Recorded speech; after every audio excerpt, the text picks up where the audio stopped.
This book was generated using Speakter's AI voices. You can create human-like voiceovers in over 50 languages. Catherine Morland, a 17-year-old girl, had never ventured far from her rural village of Fullerton.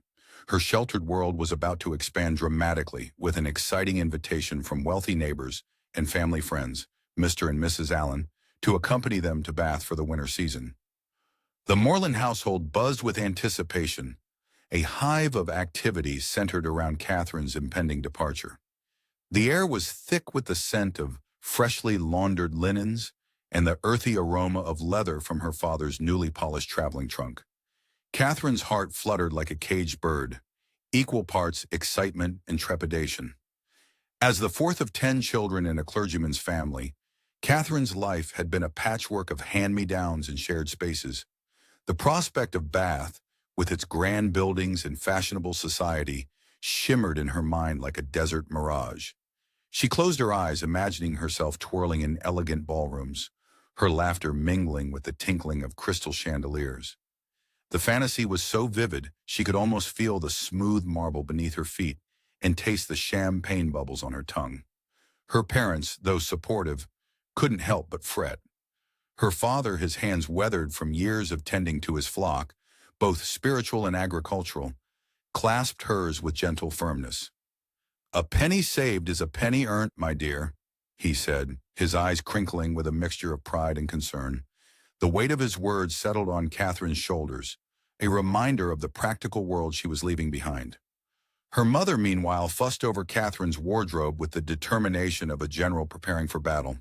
She tutted and muttered as she rifled through trunks and wardrobes, pulling out dresses and holding them up to the light. "We can't have you looking like a country mouse among the city peacocks," she declared, her voice a mixture of worry and excitement. The days leading up to her departure were a whirlwind of activity. Catherine's siblings rallied around her, eager to contribute to her adventure. They ransacked their own meager possessions, pressing their best clothes and trinkets into her hands. "You'll be the belle of the ball," her older sister declared, draping a delicate shawl over Catherine's shoulders. The soft fabric whispered against her skin, a tangible reminder of the love and support surrounding her. As night fell on the eve of her journey, Catherine found herself unable to sleep. She tossed and turned, her mind racing with possibilities. What if she met a dashing gentleman with eyes like stormy seas? What if she made a terrible faux pas at her first ball, tripping over her own feet and becoming the laughingstock of Bath? The question swirled in her head like autumn leaves caught in a gust of wind, keeping sleep at bay. Morning arrived in a burst of golden light that streamed through her bedroom window, painting her world in hues of promise and possibility.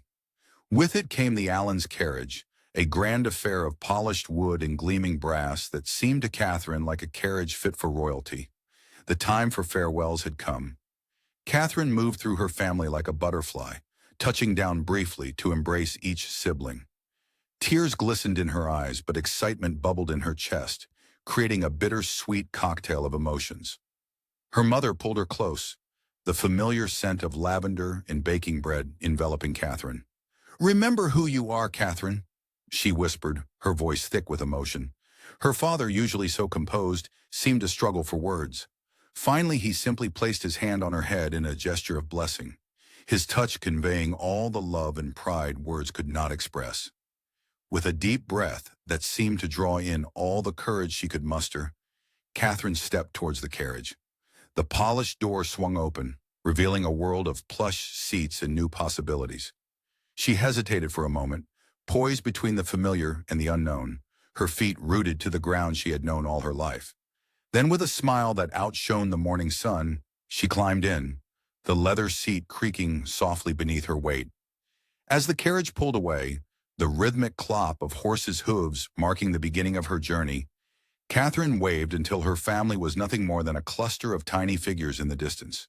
Her heart raced with a mixture of excitement and nervousness, each beat a reminder of the adventure that lay ahead. She was embarking on what she hoped would be a life-changing experience, leaving behind the only world she had ever known. The road ahead stretched out like an unwritten story, full of promise and adventure, waiting for Catherine to turn the page. As the familiar landscape of Fullerton gave way to rolling hills and unfamiliar vistas, Catherine's imagination ran wild with possibilities. Little did she know that her arrival in Bath would be far more overwhelming than she could have ever anticipated, a whirlwind that would sweep her off her feet and into a world beyond her wildest dreams. Catherine's arrival in Bath was a whirlwind that swept her off her feet. The bustling city life, with its grand architecture and fashionable society, immediately overwhelmed her senses. She felt like a small fish suddenly thrust into a vast, glittering ocean, her heart racing with a mix of excitement and trepidation. The Allens, her guardians for this adventure, ushered her towards her first ball at the upper rooms. As they stepped inside, Catherine's breath caught in her throat. Chandeliers sparkled overhead like 1,000 stars, their light dancing off the polished floors. The air hummed with excitement, filled with the rustle of silk gowns, the murmur of conversations, and the lilting strains of music that seemed to pull at her very soul. Despite the grandeur surrounding her, Catherine felt painfully out of place. She tugged nervously at her dress, the fabric suddenly feeling coarse against her skin. Mrs. Allen, oblivious to her charge's discomfort, fluttered about like a butterfly, adjusting her lace and admiring her reflection in every available surface. Left to fend for herself, Catherine retreated to the edge of the room, feeling like a wallflower taking root in the cracks of the gleaming floor. Just as the weight of loneliness threatened to crush her, fate intervened. A gentleman approached, his warm smile immediately thawing the ice of her anxiety. "Henry Tilney," he introduced himself, his voice as smooth as honey. At 26, he was a clergyman with twinkling eyes that spoke of mischief and a quick wit that danced in his words. Their conversation was a breath of fresh air in the stifling ballroom. Henry's gentle teasing and intelligent remarks drew Catherine out of her shell, like sunshine coaxing a timid flower to bloom. Though their interaction was brief, it left an indelible mark on Catherine's heart, a spark of connection that glowed long after he had disappeared into the crowd. The next day dawned bright with possibility, the city bathed in a golden light that seemed to mirror Catherine's newfound hope. Still aglow from her encounter with Henry, she accompanied Mrs. Allen to the pump room. The elegant space buzzed with activity, the clinking of glasses and the burble of the fountain providing a soothing backdrop. Catherine's eyes darted about, her heart skipping a beat at every dark-haired man, hoping for another glimpse of the charming clergyman. Instead, fate had a different encounter in store, a vivacious young woman with eyes that sparkled like diamonds and a laugh that rang like silver bells approached them. "Isabella Thorpe," she introduced herself, her warmth and confidence immediately drawing Catherine in. Isabella, a few years Catherine's senior and far more versed in the ways of society, took the younger girl under her wing with sisterly affection. As they chatted, Catherine felt her anxiety melting away like snow in spring. Isabella's advice on fashion and social graces was delivered with such friendly enthusiasm that it felt more like a game than a lesson. When their conversation turned to novels, Catherine's eyes lit up like stars. She had found a kindred spirit, someone who shared her passion for romantic tales and thrilling adventures. Their budding friendship was interrupted by the arrival of John Thorpe, Isabella's brother. Where Isabella was all charm and grace, John was a whirlwind of boastful energy. He immediately fixed his attention on Catherine, his voice booming through the room as he regaled her with tales of his horses and carriages, each story more grandiose than the last. Catherine listened politely, but her mind wandered like a leaf on a stream. John's loud voice and exaggerated gestures were a stark contrast to Henry's gentle wit. As John continued to talk, oblivious to her lack of interest, Catherine found herself remembering the warmth of Henry's smile, the intelligence in his eyes that had made her feel truly seen. The afternoon wore on, a mix of pleasant conversation with Isabella and John's relentless attempts to impress. Catherine navigated this new social landscape as best she could, grateful for Isabella's guidance, but longing for another glimpse of the man who had so captivated her at the ball. As the sun began to set, painting the sky in hues of pink and gold, Catherine's thoughts still lingered on her brief encounter with Henry Tilney. Despite John's obvious advances, she remained oblivious, her heart already tuned to a different frequency, waiting for the next time she might hear Henry's voice or catch his eye across a crowded room. Little did Catherine know that her time in Bath was about to stretch on, each day bringing new experiences and friendships that would test her heart and challenge her perceptions. As she drifted off to sleep that night, her dreams filled with dancing shadows and twinkling eyes, she couldn't shake the feeling that something momentous was just around the corner, waiting to sweep her off her feet once more. Catherine's time in Bath stretched on, each day bringing new experiences and friendships.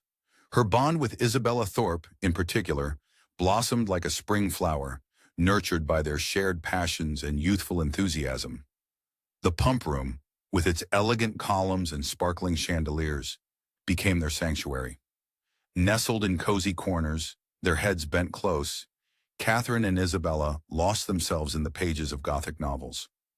The scent of tea and freshly baked scones mingled with the musty aroma of well-worn books, creating an intoxicating blend that fueled their imaginations.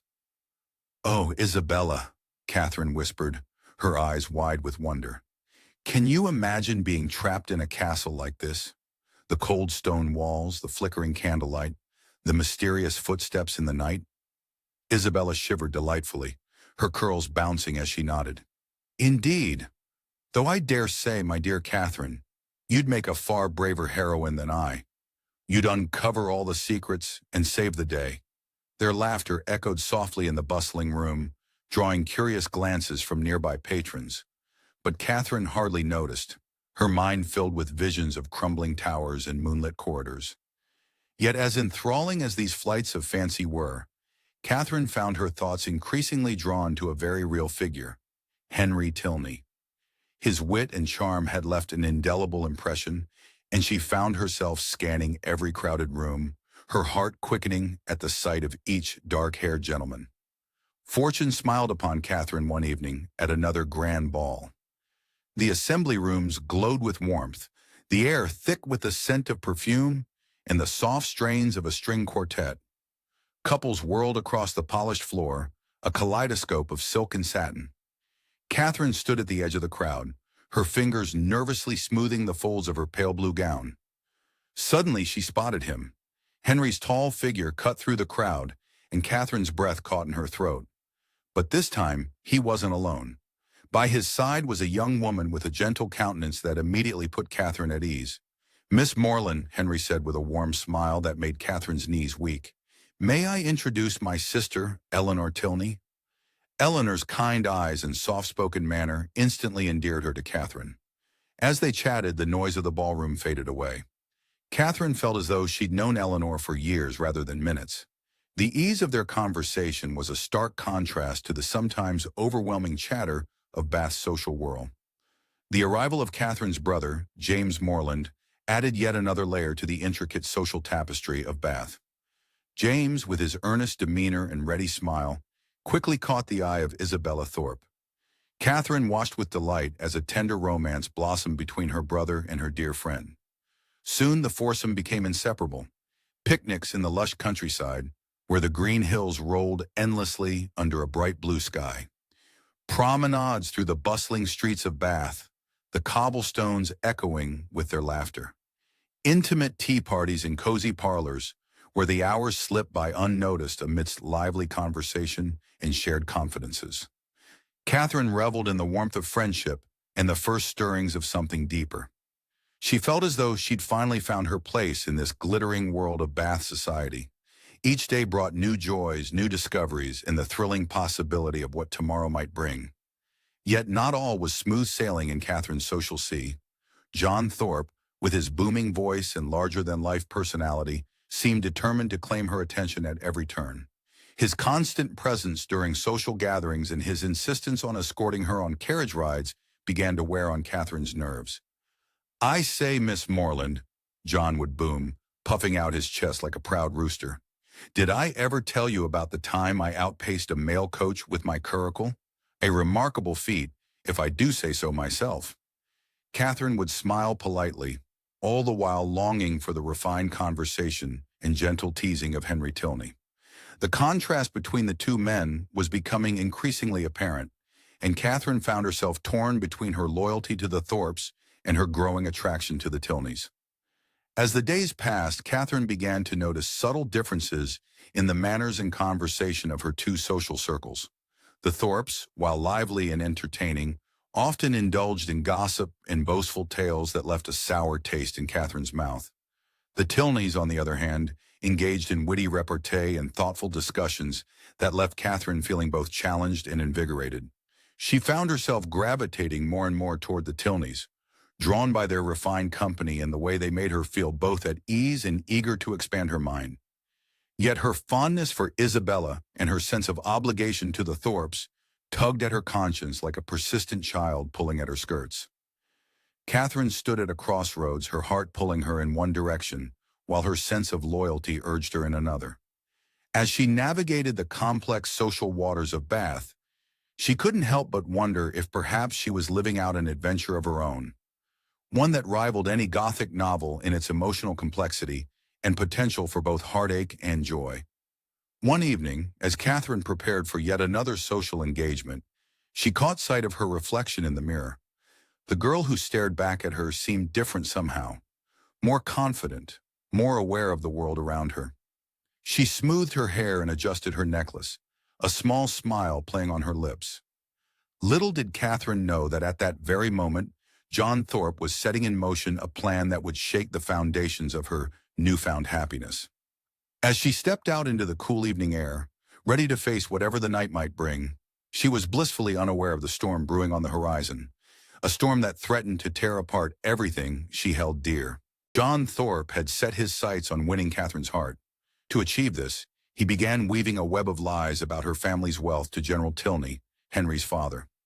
The bustling streets of Bath, with their elegant Georgian architecture and fashionable promenades, became the stage for Thorpe's deceitful performance. As Thorpe spun his tales, his words dripped with false sincerity, sweet as honey, yet laced with poison. The general, a man whose very being seemed to vibrate with the desire for social climbing and monetary gain, latched onto these fabrications like a drowning man to a life raft. His eyes, once dull with disinterest, now gleamed with newfound curiosity about young Catherine. The air in Bath's assembly rooms grew thick with whispers and speculation. Catherine, oblivious to the machinations swirling around her, moved through the glittering, treacherous waters of the social scene with innocent grace. Her laughter, genuine and unaffected, rang out amidst the calculated smiles and veiled glances of those around her. Amidst this backdrop of deceit, a moment of pure joy pierced through the haze of ulterior motives. Isabella and James announced their engagement, their faces aglow with the flush of young love. Catherine's heart soared at the news, her happiness for her brother as pure as the clear waters of the Roman baths. In her mind, this union solidified the bond between the Morland and Thorpe families, weaving them together like two complementary threads in a tapestry. However, beneath the surface of this seemingly perfect picture, cracks began to form. Like hairline fractures in fine china, they were almost imperceptible at first. Isabella's mask of devoted fiancée began to slip, revealing glimpses of a restless, ambitious nature beneath. Her eyes, once fixed adoringly on James, now began to wander, settling with increasing frequency on the dashing figure of Captain Frederick Tilney. Frederick swept into Bath like a summer storm, leaving a trail of fluttering hearts in his wake. The clatter of his boots on the cobblestones turned heads, and the flash of his smile set pulses racing. His arrival added a new dimension to the social dynamics, his charm and good looks drawing attention like moths to a flame. Catherine, still wrapped in the cocoon of her own innocence, failed to notice the subtle dance of flirtation between Isabella and Frederick. The lingering glances, the accidental touches, the shared secret smiles, all these slipped past her untrained eye. In her heart, Isabella remained the loyal friend and devoted fiancée to James, the thought of betrayal as foreign to Catherine as the concept of deceit itself. As these undercurrents of attraction and ambition swirled beneath the surface, Catherine found herself increasingly uncomfortable with John Thorpe's persistent attentions. His presumptuous behavior grated on her nerves like sandpaper on silk. She began to seek refuge in quiet corners and secluded gardens, anything to avoid his overpowering presence. The sweet scent of blooming roses in these hidden retreats offered a stark contrast to the suffocating atmosphere of Thorpe's company. In stark contrast, General Tilney's sudden interest in Catherine manifested in a flurry of invitations and thinly veiled attempts to ingratiate himself with her.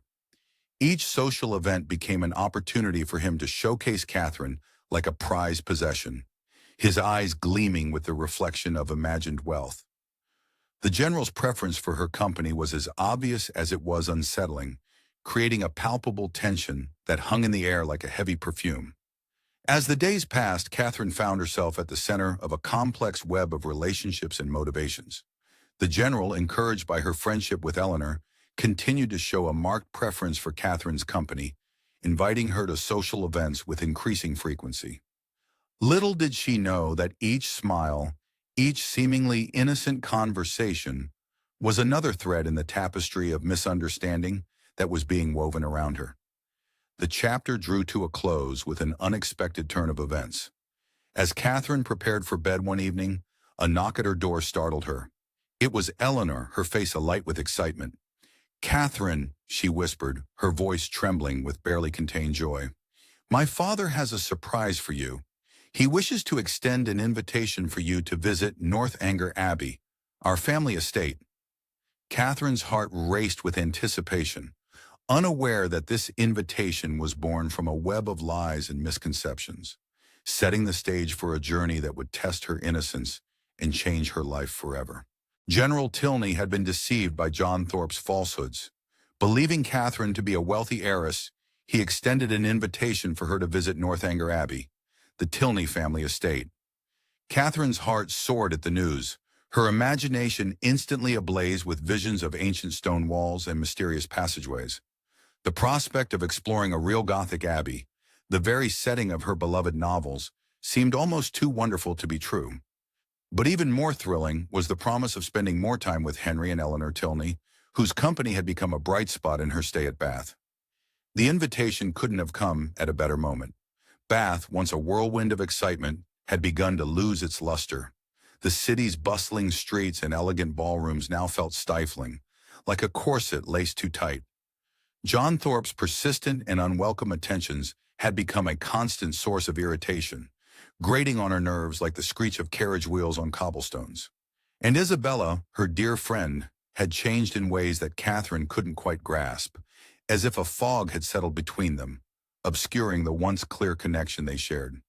As the day of departure drew near, Catherine found herself caught up in a flurry of activity. She visited the Allens to bid them farewell, her heart full of gratitude for their kindness.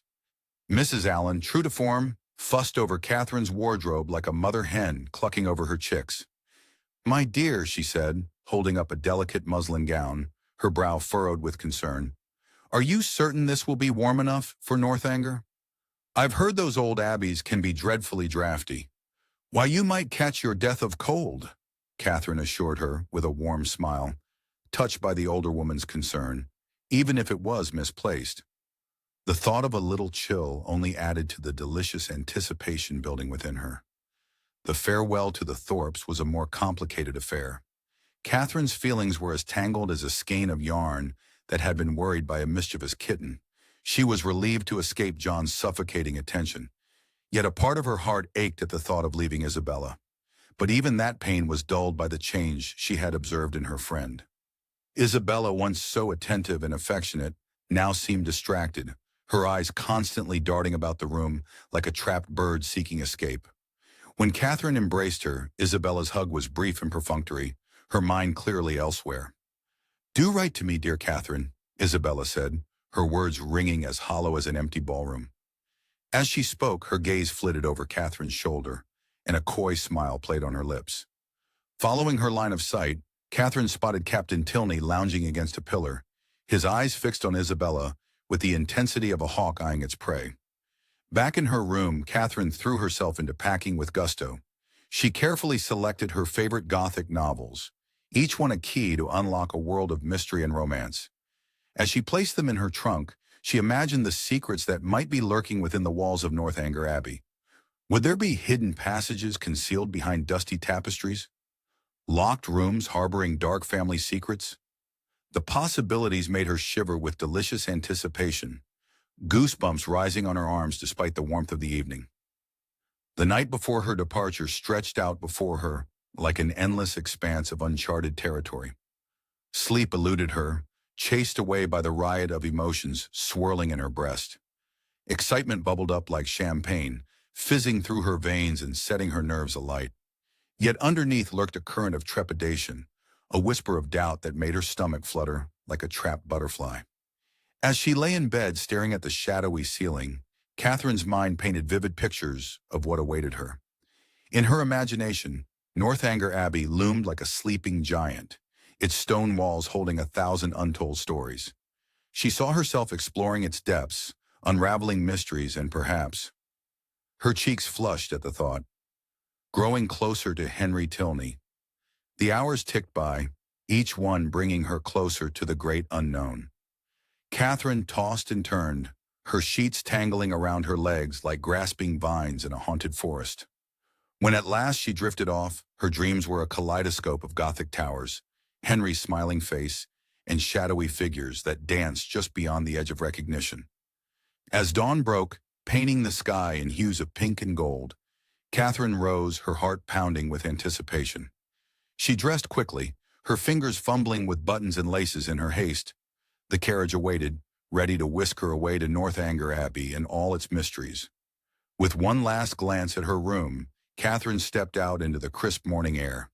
The world seemed charged with possibility, every breath filled with the promise of adventure.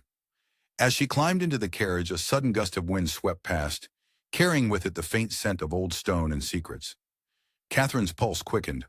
What wonders and terrors awaited her behind those ancient walls?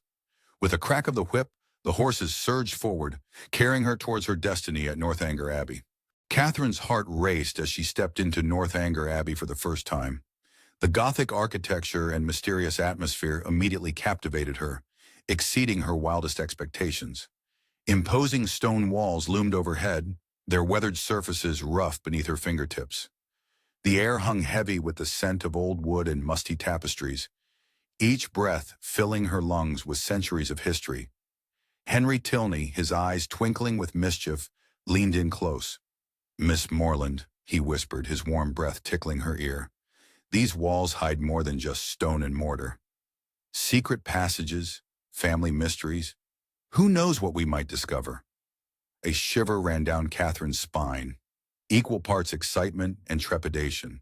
Her imagination, always prone to flights of fancy, took wing. Every shadow seemed to dance with possibility, every creak of the ancient floorboards a potential clue to some grand mystery.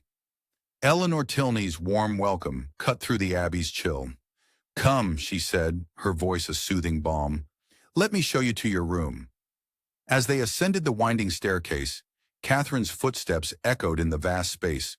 The sound bounced off stone walls, amplified and distorted, until it seemed as if a ghostly entourage accompanied them. The room Eleanor presented was a perfect blend of grandeur and gloom. Heavy velvet curtains, the color of dried blood, framed windows reluctant to admit light. Ancient furniture, dark and imposing, crouched in corners like slumbering beasts. Catherine's heart quickened. This was the very setting she had imagined for a Gothic heroine's adventures. Her fingers trailed along the intricate carvings of an old wardrobe. The wood was cool and smooth, worn by countless hands before hers. What secrets might it hold? What tales could it tell if only it could speak? The spell was broken by the introduction to General Tilney. He stood ramrod straight, his piercing gaze seeming to strip away Catherine's every defense. While unfailingly polite, there was a coldness to his demeanor that sent ice through her veins. "Dinner is served promptly at 7, he announced, his tone as unyielding as the Abbey's stone walls. "I trust you'll find everything to your satisfaction, Miss Morland." Catherine nodded, suddenly feeling very small and out of place. The General's rigid adherence to schedules and proper etiquette was a stark contrast to the wild adventures she had imagined. She found herself constantly on edge, her stomach knotted with the fear of making some terrible social blunder. As evening fell, Catherine's curiosity overpowered her apprehension. She slipped away from the others, drawn by an irresistible urge to explore. Long corridors stretched before her, their walls lined with portraits of stern-faced ancestors. Their eyes seemed to follow her, silently judging this intruder in their domain. Locked doors teased her imagination. What lay behind them? Ancient chests sat in forgotten corners, while faded tapestries whispered of long-lost glories. With each step, Catherine's heart beat faster. The abbey seemed alive around her, creaking and sighing as if it held its own consciousness. Night descended, bringing with it a storm that seemed torn from the pages of Catherine's favorite novels. Thunder crashed overhead, so loud she could feel it in her bones. Lightning illuminated the grounds in brief, stark flashes, casting eerie shadows that danced across the walls like macabre puppets. Catherine huddled in her bed, sheets pulled tight around her. The wind howled through the corridors like a mournful spirit, while the ancient timbers of the abbey groaned under the onslaught of the storm. Sleep eluded her, her mind racing with a heady mixture of fear and exhilaration. This, she thought, was what it truly meant to be the heroine of a Gothic tale. As another peal of thunder shook the room, Catherine's heart pounded with a mixture of terror and delight. Her imagination ran wild with the possibilities that awaited her in the depths of Northanger Abbey.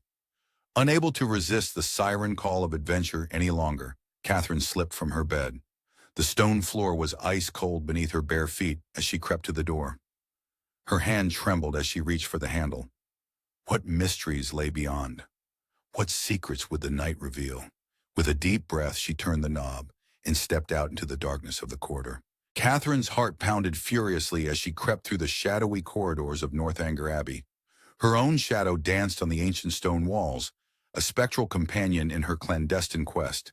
The air hung heavy with the musty scent of old tapestries and aged wood. Each breath a reminder of the centuries of secrets these walls had witnessed. Moonlight filtered through leaded windows, casting eerie patterns on the floor that seemed to shift and writhe with each step she took. Every creak of the floorboards sent a jolt through Catherine's body, her imagination conjuring images of General Tilney lurking around each corner. His stern demeanor and the abundance of locked doors had planted seeds of suspicion in her mind, and now those seeds had blossomed into a forest of dark possibilities. In her mind's eye, Catherine pictured Mrs. Tilney, a tragic figure trapped behind one of those mysterious doors. Was she a prisoner, held captive by her cruel husband? Or worse, had she met a more sinister fate at his hands? The questions swirled in Catherine's mind like leaves caught in an autumn gale, driving her forward despite her trembling limbs.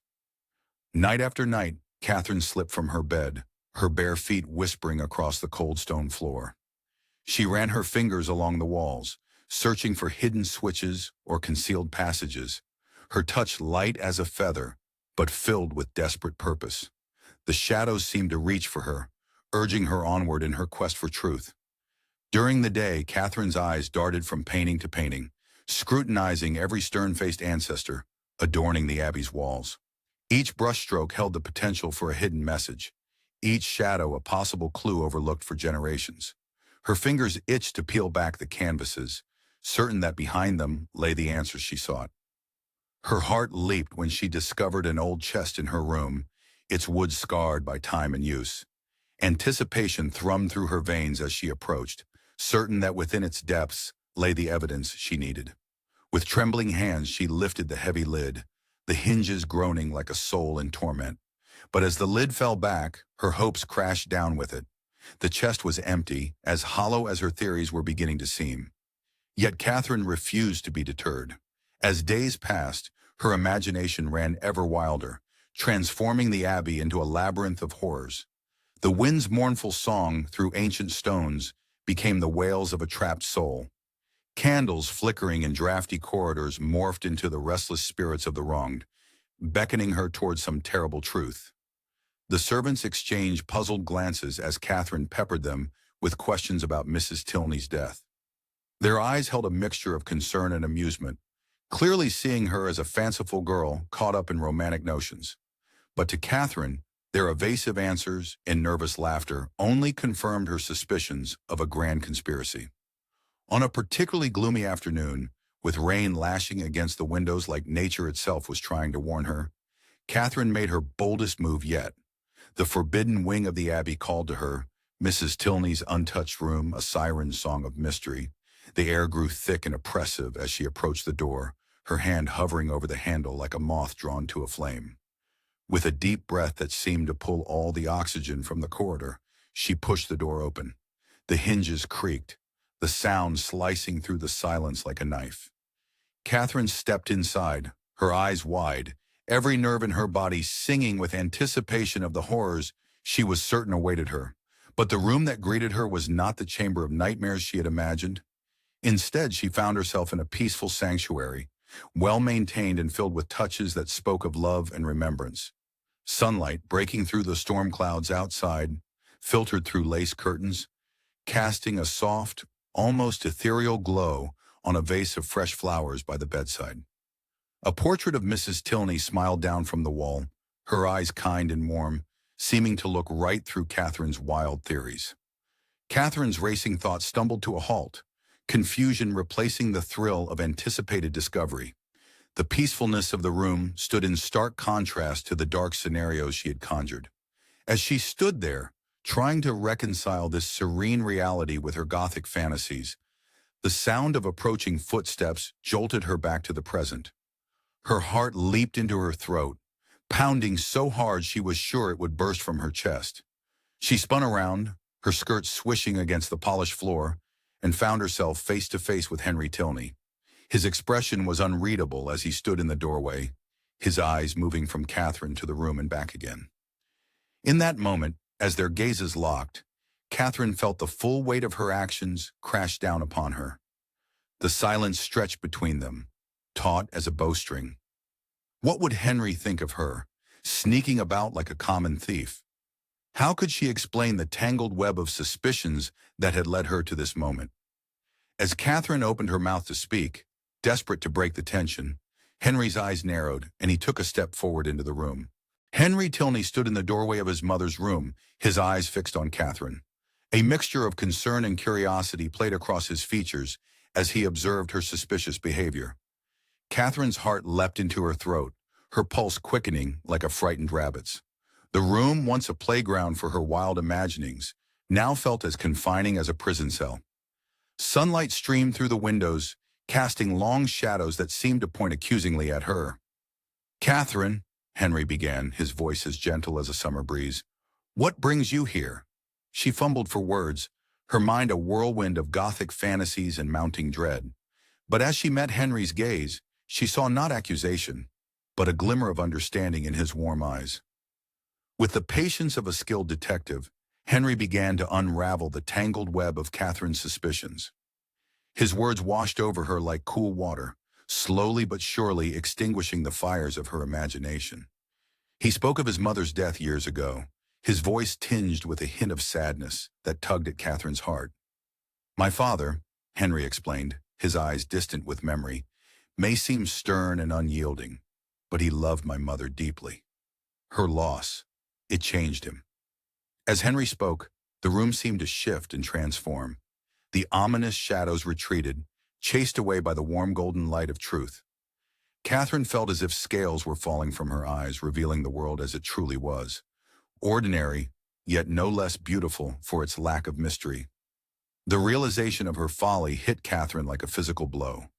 Her composure crumbled, tears welling up and spilling down her cheeks in hot, shameful rivulets. "Oh, Henry," she sobbed, her voice barely above a whisper. "I've been so foolish." Henry's expression softened, a mix of amusement and concern playing across his features. He listened patiently as Catherine poured out her heart, confessing the wild imaginings that had led her to this moment. His reprimand, when it came, was firm but kind, like a parent guiding a wayward child. "Fiction has its place, dear Catherine," he said, his voice warm and reassuring. "But we must be careful not to let it color our view of reality. The consequences of unfounded judgments can be far-reaching."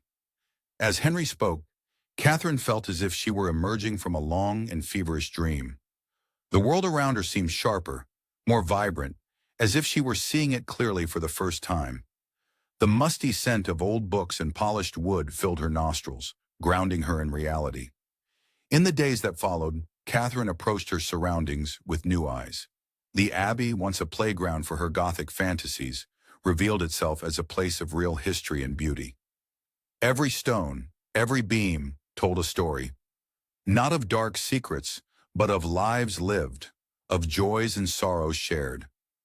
Her relationship with Henry deepened, nurtured by her newfound maturity and self-awareness. She found herself impressing him with her eagerness to learn, to grow beyond the limitations of her previous mindset. Their conversations, once filled with her fanciful notions, now sparkled with genuine curiosity and shared insights. As Catherine made a conscious effort to view the world more objectively, she discovered that reality in its own way could be just as captivating as any flight of fancy. The true stories of the Abbey and its inhabitants, free from the embellishments of her imagination, held a richness and depth she had never before appreciated.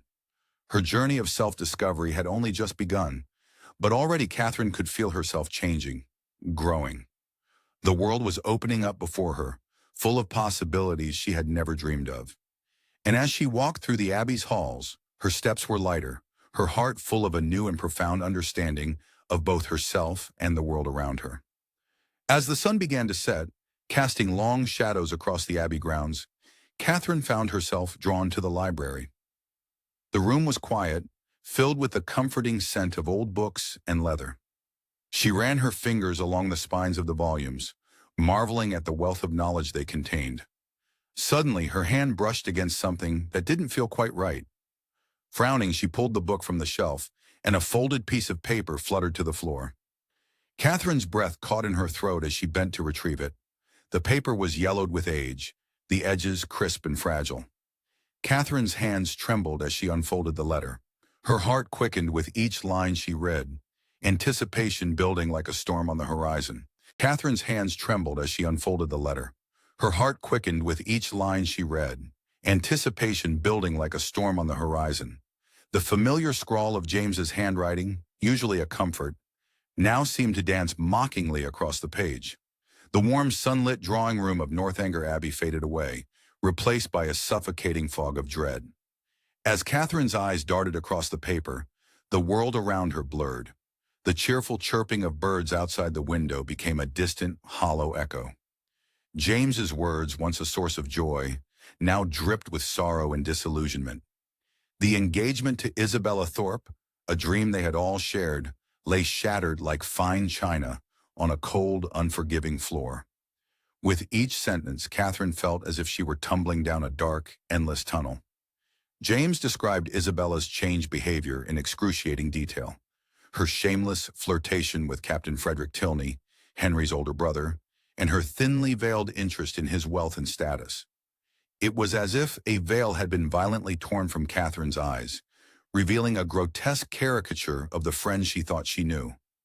The shock hit Catherine like a physical blow, knocking the air from her lungs. She stumbled to a nearby chair, her legs suddenly unable to support her weight. The letter crumpled in her grip as she clutched it to her chest, as if she could somehow change its contents through sheer force of will.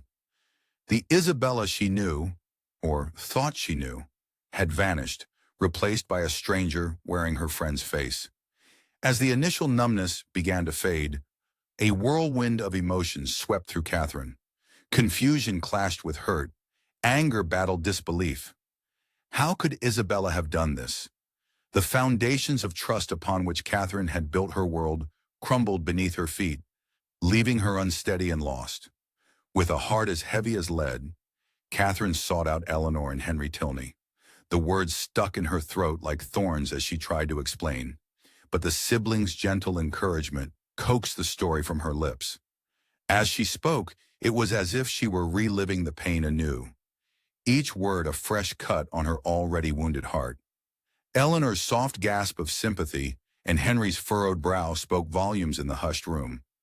They listened without judgment, offering the balm of understanding to Catherine's raw emotions.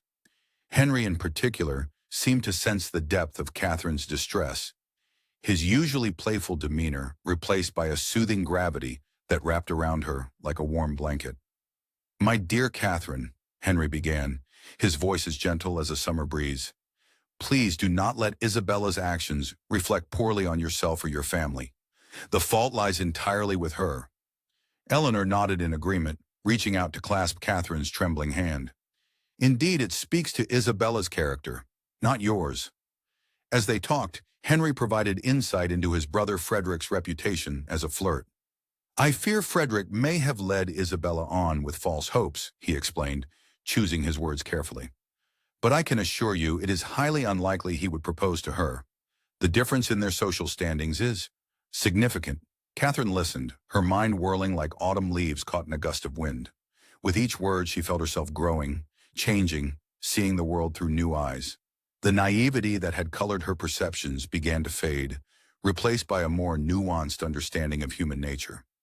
Days passed, each one a step further from the shock of James's letter. Catherine found herself analyzing her memories of Isabella, seeing signs she had missed before, moments of insincerity that had been cloaked in charm.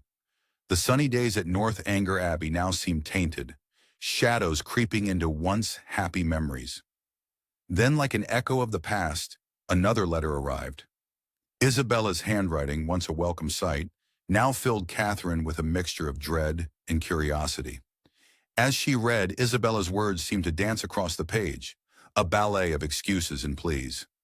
Each sentence was crafted to justify her actions, to maintain the friendship she had so carelessly jeopardized.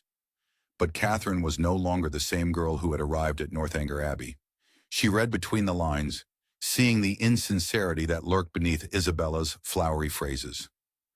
The desperate plea for Catherine to intercede with James rang hollow, a final attempt to salvage a situation of her own making.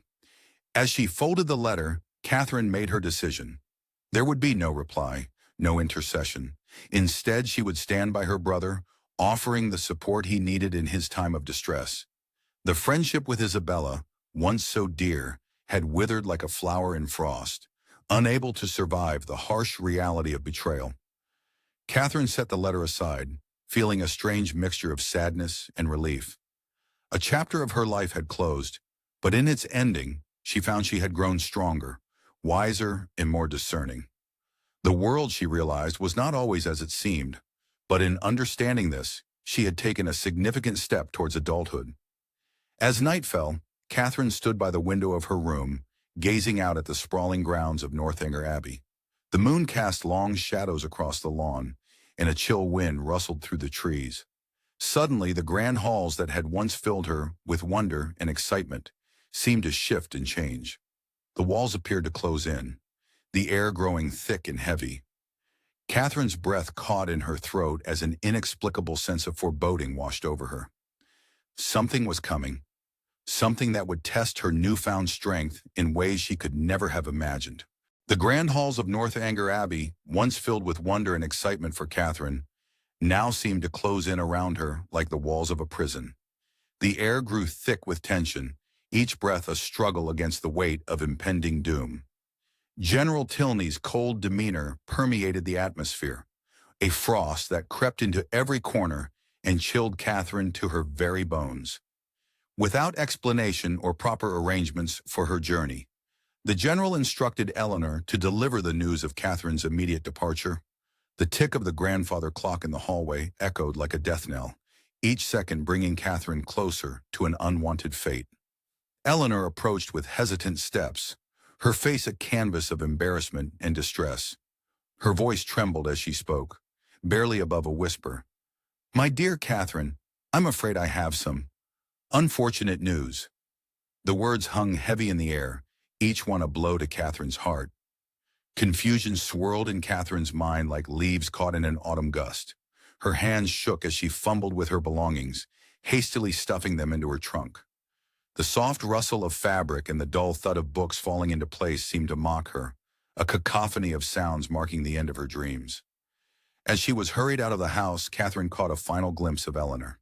The young woman's eyes glistened with unshed tears, a silent apology etched across her features. The farewell was as brief as it was painful, leaving Catherine with a lump in her throat and questions burning on her tongue. The carriage wheels crunched on the gravel drive, each turn taking her further from the place she had come to love. Catherine's heart felt as though it were being squeezed in an iron grip, every beat a reminder of the pain of rejection. She peered out the window, watching Northanger Abbey shrink into the distance. Along with her hopes and dreams, the solitary journey stretched before her like an endless road, the countryside a blur of green and gold that Catherine saw none of. Her mind raced, replaying every moment of her stay. Had she offended the general somehow? Was her relationship with Henry now lying in ruins, like the imaginary abbey of her Gothic fantasies? The stark contrast between her romantic expectations and the harsh reality of her situation hit her like a physical blow. Her thoughts were a tangled web of worry and regret, each strand leading to another unanswered question. As the familiar sights of Fullerton came into view, Catherine's stomach churned with a mix of relief and dread. The weight of humiliation pressed down on her shoulders like a heavy cloak, threatening to suffocate her. How could she explain her sudden return to her family? The carriage pulled up to her family home, and Catherine saw the surprised faces of her parents and siblings peering out the windows. Their warm welcome was a balm to her wounded spirit, but it couldn't erase the sting of her abrupt dismissal from Northanger Abbey. Catherine plastered on a brave smile, determined not to worry her family. But inside she was a tempest of emotions. The adventure she had longed for had come to an end, leaving her adrift in a sea of uncertainty. As she stepped into the familiar embrace of her home, Catherine couldn't shake the feeling that something precious had slipped through her fingers, like sand through an hourglass. That night, as Catherine lay in her bed, staring at the familiar ceiling of her childhood room, a sudden realization struck her. The comfort of home, once so soothing, now felt stifling. She sat up abruptly, her heart racing. What if this was not the end, but merely a pause in her story? With trembling fingers, she reached for a quill and parchment. Perhaps, she thought, it was time to take matters into her own hands. As the first light of dawn crept through her window, Catherine began to write, unaware that her words would set in motion events that would change everything. Several days had passed since Catherine's abrupt return to Fullerton. The tranquility of the Morland home had settled into a familiar rhythm, undisturbed by the tumultuous events at Northanger Abbey. The late afternoon sun painted the garden in hues of gold and amber, casting long shadows across the neatly trimmed lawn. A gentle breeze carried the sweet scent of blooming roses, their petals nodding lazily in the warm air. Inside the house, Catherine sat by the parlor window, her fingers absently tracing patterns on the glass as her mind wandered to thoughts of Henry Tilney. Suddenly, a figure appeared at the garden gate, causing Catherine's heart to skip a beat. It was Henry, his usually confident stride now hesitant and unsure. His face, normally alight with good humor, was etched with concern. Catherine felt a rush of emotions, joy, anxiety, hope, all swirling together like leaves caught in a whirlwind. As Henry approached the house, Catherine's fingers nervously twisted the fabric of her dress. She watched him exchange a few words with her father before he turned toward the parlor window, his eyes meeting hers. The world seemed to hold its breath. "Miss Morland," Henry said, his voice low and urgent as he entered the room. "Might I have a word with you in private?" Catherine nodded, not trusting her voice. They walked to the garden, the crunch of gravel under their feet, the only sound breaking the tense silence between them. The sweet fragrance of roses now seemed cloying, almost suffocating in its intensity. In the dappled shade of an old oak tree, Henry turned to face Catherine. His eyes, usually dancing with mirth, were somber pools of regret. "I must apologize for my father's behavior," he began, his words tumbling out like water from a broken dam. "He had mistakenly believed you to be wealthy, and his anger upon discovering the truth led to his unconscionable actions." Catherine's eyes widened, understanding dawning like the first light of day. "So that's why," she murmured, pieces of the puzzle falling into place. The hurt and confusion of her sudden dismissal from Northanger Abbey began to make sense, though the pain of the memory still stung. Henry's face was a canvas of emotions, regret, embarrassment, and something else, something deeper that made Catherine's heart race. "I want you to know I had no part in this," he continued, his voice thick with emotion. "My father's conduct shames me deeply." A gentle breeze rustled the leaves above them, nature's soft whisper a counterpoint to the intensity of their conversation. Henry took a deep breath, squaring his shoulders as if preparing for battle. "Catherine," he said, her name on his lips like a prayer. "Despite my father's disapproval, I must tell you this. I love you. Your kindness, your character, your companionship, these are worth more to me than any fortune." The world seemed to stop spinning for a moment. Catherine's breath caught in her throat, her heart pounding like a drum in her chest. "Henry, But he wasn't finished. With a grace that belied his inner turmoil, Henry knelt before her, taking her hand in his. The warmth of his touch sent shivers up Catherine's arm. "Catherine Morland, will you marry me?" Joy exploded within Catherine like fireworks on a summer night. "Yes," she cried, tears of happiness spilling down her cheeks. "Yes, I will." Their embrace was like coming home after a long journey, filled with relief, love, and the promise of a shared future. As they held each other, the garden around them seemed to glow with renewed vibrancy, as if nature itself was celebrating their union. The rest of the day passed in a whirlwind of emotion. They shared their news with Catherine's family, their happiness infectious. Plans were made, dreams were shared, and through it all, Henry and Catherine's love shone like a beacon, guiding them towards their future together. As the sun began to set, painting the sky in hues of pink and gold, Catherine and Henry stood hand in hand in the garden, where their journey together had truly begun. The challenges ahead, Henry's father's disapproval, the potential estrangement, seemed less daunting when faced together. Their love, tested by misunderstanding and strengthened by adversity, had emerged victorious. In that moment, surrounded by the beauty of the fading day and the warmth of familial joy, Catherine and Henry's hearts were full. They had found in each other not just a partner, but a home. As night fell and Henry prepared to leave, a shadow crossed his face. He turned to Catherine, his eyes filled with a mix of love and apprehension. "My dearest," he said softly, "our journey has only just begun. The path ahead may be fraught with challenges we cannot yet foresee." His words hung in the air, a portent of the trials that awaited them, leaving Catherine to wonder what obstacles their newfound love would have to overcome. Henry's proposal to Catherine marked a pivotal moment in their lives. It was the beginning of a challenging period that would test the strength of their newfound love. In the weeks that followed, the air around Northanger Abbey seemed to crackle with tension. The once welcoming halls now felt oppressive, as if the very walls were closing in on the young couple. Their stolen glances across rooms spoke volumes, conveying both hope and apprehension. The most formidable obstacle arose in the form of General Tilney, Henry's father. Upon learning of his son's intentions, the general's face contorted into a mask of disapproval, his eyes flashing with barely contained fury. His voice, when he spoke, was like thunder rolling across a stormy sky. "I absolutely forbid this union," he roared, his words echoing off the stone walls. "A girl of no fortune or connections? Preposterous." Catherine felt as if she'd been struck.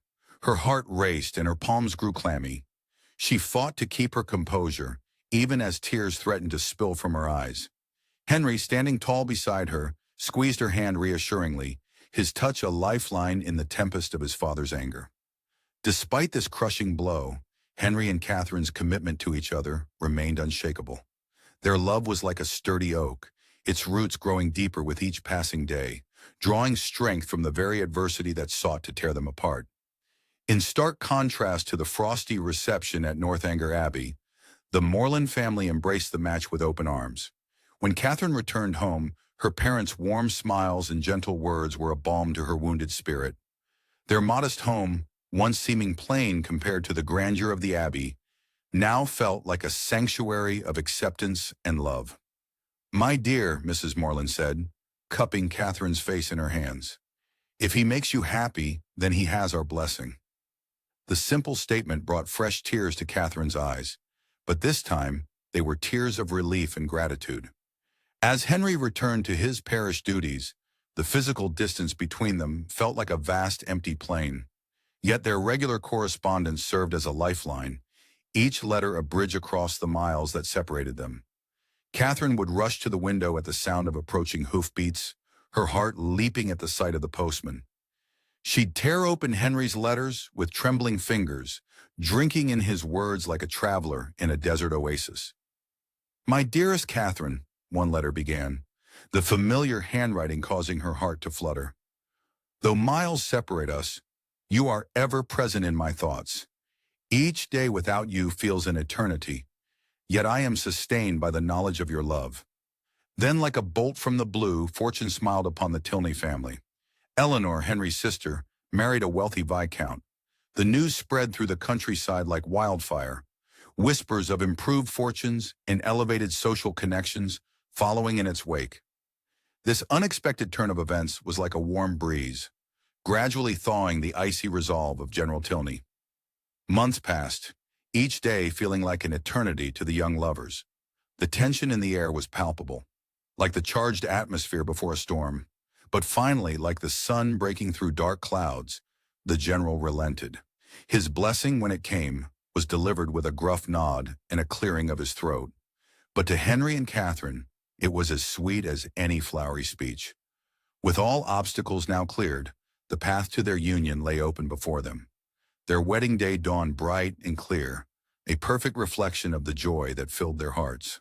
The small country church was adorned with wildflowers, their sweet scent filling the air. Catherine, radiant in a simple white gown, felt her heart soar as she walked down the aisle towards Henry, his eyes shining with love and promise. The newlyweds settled near Woodstown, where Henry's parsonage stood as a symbol of their new life together. Their means were modest, but their happiness knew no bounds. It was as if they had found a hidden garden of contentment, sheltered from the world's cares and troubles. Catherine, now Mrs. Tilney, embraced her new role as a clergyman's wife with enthusiasm and grace.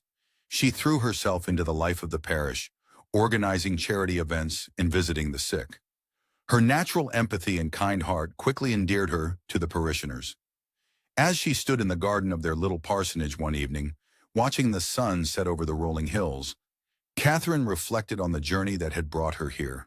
The shy, inexperienced girl who had once set out for Bath was now but a memory.